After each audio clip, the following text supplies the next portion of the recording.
Welcome back to Inspired by JimmyL, a platform that is used to inspire you to be the best version of yourself. Yes, I've been featured in Forbes. I have interviewed several account-verified guests. I have even been a brand ambassador for a billion-dollar company. But you know what, honey? You are my inspiration to keep this show going. We are not here pleading for ratings and reviews. We are here to encourage you. So please be sure to subscribe and share every single episode. Don't hold the opportunity to inspire someone else. So I do have another question about, is it called Go Heroes? Yeah. Okay, that I remember you talking about it. I don't know if you were on another podcast or not, but you were talking about how difficult it can be if something ever were to happen to one of them in their career and they had to switch careers for whatever reason, and how difficult it can be to interview. Mm-hmm. So how is that project actually going with you? Is it something you're still doing currently? Yeah, okay, definitely. So how is it going? And are you seeing some positive results from it? Yeah, and that's kind of why we launched my podcast I have is Leadership Loading. It's kind of to help all of them, military and police and fire is kind of what we do. And what we say any first responders, so if you're EMS and that sort of thing. But yeah, I mean, a lot of these guys, that's what they do. They get out of high school, they go to a fire academy, and that's what they do. They learn how to be a firefighter. But, if you've only been in 2 or 3 years, you're still just firefighting, like I talked about earlier. Mm-hmm. Usually about that 2 or 3 year mark is when you decide what path you're going to take, if you're going to be the rescue guy or you're going to be the medic guy. Well, if something happens to you during that time where you can't be a firefighter, like say you like riding motorcycles and you get in a wreck and, have a part of your leg taken off, obviously they're not going to be able to let you be a firefighter anymore. It's just one of them things. You need a full leg. Well, you've never been trained in anything else, and obviously you're not going to have probably gone to school yet or anything. Well, and the interview process is a lot different for being a firefighter than it is for a corporate job. Mm-hmm. And so we've kind of seen that trend, especially with police, fire, military, and especially the military getting out and their job in the military is not like anything else in the civilian world, especially if you're a guy that's, marching around with a gun in your hand all the time, infantry guy or something. Whereas mine kind of translated a little better. I was a firefighter, so I was able to translate that outside better. So there's a lot of resources out there. There's a lot of other charities, other nonprofits. The way we're doing it, though, we're trying to, give them a lot more digital resources because we know that they don't have time to go places most of the time. They don't have time to actually go sit down with a guy that's going to tell them, hey, this is how you write a resume or this is how you interview. Gotcha. So we're working on, resume templates. We've got some best practices on our templates that we use that I've got feedback from other resume writers that are like, hey, this is one of the best templates I've seen. I've never heard them say this is the best because most people say that. But, they're like, this is one of the best ones I've seen. And, it actually relays the information better. And then, doing mock interviews. Obviously, if I'm in Dallas area, so if there's someone here, I'll go sit down with them and do a mock interview. But just doing interviews like on the web or something like that to kind of get those questions out there that they're not used to answering, tell me about the hardest time you've ever had to deal with another employee, those sort of things. They're not used to dealing with those because they're like, I'm told to do stuff and I do it. And if I have a problem with my coworker, we'll suck it up while we're at work and we'll go hash it out behind the wherever later, But you can't say that when you're. I was about to say, please don't say that in an interview. Yeah. Please and so you got to kind of tell them that. So. I'm like, I would be the one, you're sitting in front of me like, okay, well, thank you so much for coming in. Yeah. and I've been on the other side, I've interviewed hundreds of people for jobs and I'm like, man, I really like you, but I just, you answered these questions wrong. And and when you're sitting on a panel with 2 other people that heard the same thing and they're marking on their little form 0 and it doesn't work out. So, but yeah, so tell me about that just really quickly. So if someone needs assistance with that, do they just reach out to you and specifically? They just reach out. Go ahead.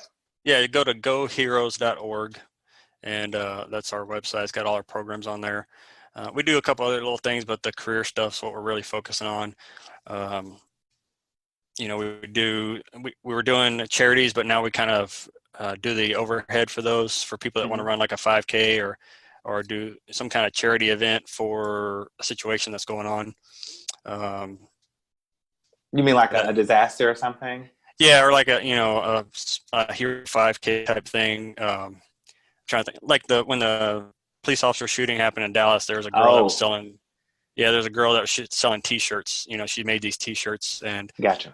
She decided she wanted to sell them to raise money for the officers. Well, she's just doing this as a sole proprietor, and gotcha. And so we would take something like that, and we put it under our umbrella, and that way it's under a 501c3, and kind of manage the process for her, and kind of make sure that everything's legit and all that sort of thing. Going back to the first responders, if they're looking for new employment and they go through the process with you, they come to you, they say, hey, this is what has occurred. Is there ever any mental assistance with that? I mean, because I would imagine that if your dream was to be a police officer or any first responder, as you stated, if that was your dream and now you're being told that you're forced to go into a different sector, I would only imagine that mentally you would have to go through a reprogramming as well. So is that something you all assist with as well, and not just the interview process? Yeah, definitely.